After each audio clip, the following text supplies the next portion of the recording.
Mythical creatures in Philippine folklore and mythology. Number 1. Bungis-ngis. Bungis-ngis is the Philippine equivalent of Greek mythology Cyclops.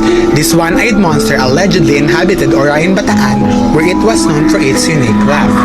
In fact, Bungis-ngis came from the Filipino root word ngisi, which means to giggle. Number 2. Bakunawa. Bakunawa is another mythical giant and hailed as a god of the underworld. Bakunawa is a half-dragon, half-snake that allegedly appears once or twice in a man's lifetime to bring eclipse. Number 3. Berberoka. Berberoka is a freshwater ogre that uses deceptive tactics to catch its prey.